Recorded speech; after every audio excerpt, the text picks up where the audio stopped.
Et bonjour, bonjour, bonjour à tout le monde, bonjour au monde entier, bonjour à toute l'Afrique, voilà, bonjour au monde entier.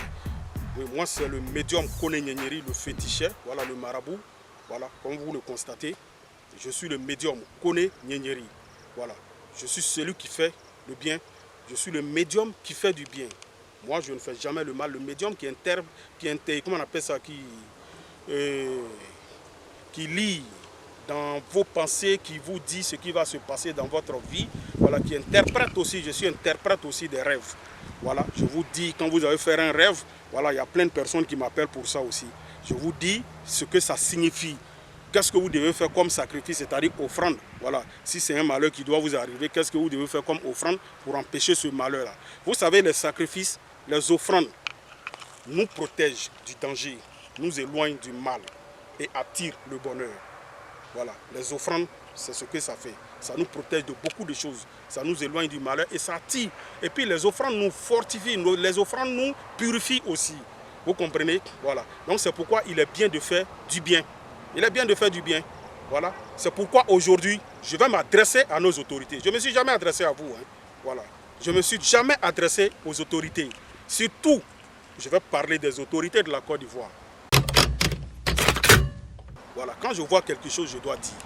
Mais vous savez, en quelque sorte, malheur est bon. C'est pourquoi je vais présenter mes condoléances à la famille d'Ahmed Bakayoko, notre défunt premier ministre, en même temps ministre de la Défense. Voilà, je voulais présenter mes condoléances à sa famille, à ses amis. Et je dis ses amis. Voilà. Vous voyez, vous, nos dirigeants, nos autorités, je vais m'adresser à vous. Quand on dit ministre, là, vous êtes là pour aider la population. Vous voyez quelqu'un, moi je ne juge personne, hein, je ne suis pas là aussi pour dire voilà, voilà. Mais regardez, prenez exemple. Peut-être que la mort d'Ahmed Bakayoko doit servir de l'exemple à certaines personnes. Vous êtes là, vous nomme ministre, vous êtes gonflé, vous êtes dans vos véhicules vides teintés. Vous voyez, vous passez dans vos communes, vous voyez les gens, vous arrivez dans vos régions, vous voyez les gens souffrent dans vos régions. Chez vous même dans vos villages, il y a des ministres même chez eux même là, il n'y a même pas de route. Mais ils n'ont pas honte. Vous n'avez pas honte. Quand ils vont chez eux là, ils ne dorment même pas chez eux. Ils sont obligés de revenir encore dans une autre ville, non loin de chez eux pour dormir.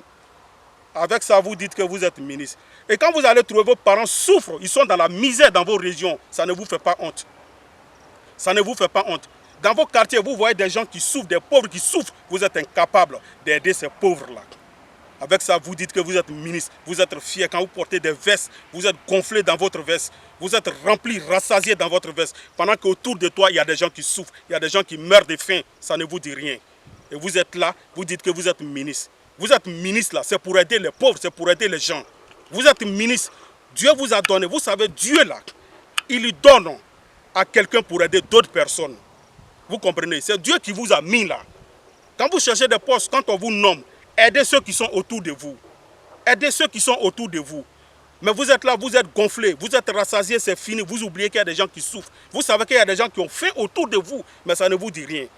Voyez-vous, le ministre Ahmed, père à son âme, qui est décédé, Ahmed Bakayoko, vous voyez comment les gens ont, comment on appelle ça, les gens ont parlé de cet homme-là. Vous voyez, l'homme, ce n'est pas la prière qui t'amène au paradis. Hein. Ce n'est pas la prière, c'est le bien que tu as fait sur terre, là. Le bien que tu as fait autour de toi. Plus de combien de personnes qui ont parlé de toi. C'est à partir de là, les anges vont dire à Dieu, lui là. En tout cas, il y a plein de personnes qui ont parlé de lui après sa mort. En tout cas, en bien. Donc, il faut pardonner certains de ses péchés. Ou bien il faut annuler ses péchés même. C'est à partir de là que tu peux avoir le paradis. Sinon, vous vous fatiguez. Si vous avez des milliards, que vous refusez d'aider les pauvres, vous refusez d'aider les gens des femmes qui ont perdu leur mari, vous refusez d'aider les veufs, vous refusez d'aider ceux qui n'ont rien. C'est à vos enfants et vos femmes, vos familles proches que vous pensez seulement. Mais là, vous êtes perdus parce que vous allez vivre votre vie sur terre. Mais chez Dieu là-bas, Dieu ne va pas vous accepter. Parce que Dieu, il vous a donné des milliards pour aider les pauvres. Vous faites quoi avec tout cet argent-là? Si ce n'est pas pour aider des gens, si ce n'est pas pour aider les pauvres. Mais arrêtez ça, ayez pitié. Moi, je crois que ça doit vous servir de leçon. Vous avez vu, si vous ne respectez pas les gens ne vont pas vous respecter.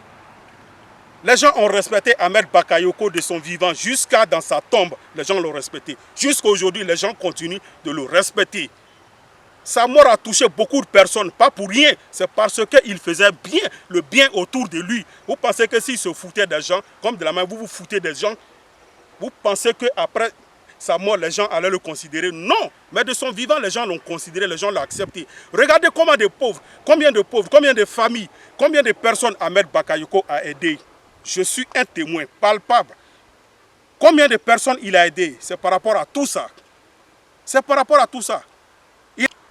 Je ne dirais pas c'est ça on appelle un musulman, mais je dis bien un enfant de Dieu, c'est comme ça qu'il doit se comporter. Un vrai ministre, c'est comme ça qu'il doit se comporter. Parce qu'il a compris que la place qu'il occupait, c'est Dieu qui lui avait donné. Et Dieu lui a donné assez pour pouvoir aider ceux qui n'en ont pas. Et vous, votre maîtresse, vos enfants, vos maîtresses, vos camarades, vos copines, vos familles proches, c'est ceux-là seulement que vous considérez. En train d'acheter des véhicules neufs pour des petites filles. Pendant qu'il y a des vieilles femmes qui souffrent auprès de vous, vous ne pouvez pas les aider. Vraiment que Dieu sauve l'Afrique. Quand l'Afrique, nos dirigeants africains, quand ils vont se réveiller, en tout cas en ce moment-là, l'Afrique comprendra beaucoup de choses et l'Afrique se réveillera. Vous voyez comment Ahmed Bakayoko arrivait à dialoguer, à discuter, aller vers l'opposition, s'asseoir et puis discuter. C'est celui-là qu'on appelle un ministre. C'est celui-là qu'on appelle quelqu'un qui aime son proche. Et c'est ce qu'il faisait. Il savait que son combat, c'était ça. Vous qui êtes là aujourd'hui, je vous demande pardon. Si Ahmed Bakayoko, si Dieu lui avait donné longue vie encore, je pense que en moins de quelques temps, il y a beaucoup de choses qui allaient changer. Mais je prie Dieu qu'il y ait quelqu'un qui puisse le remplacer pour continuer son combat. Pour que la Côte d'Ivoire puisse se retrouver pour toujours. Vous voyez? Je vous en supplie, je vous demande pardon. Faites comme Ahmed Bakayoko. Vous comprenez? Faites comme Ahmed Bakayoko. Avec lui, il n'y avait pas FPI, PDCI, UDPCI. Il n'y avait pas RDR ni RHDP.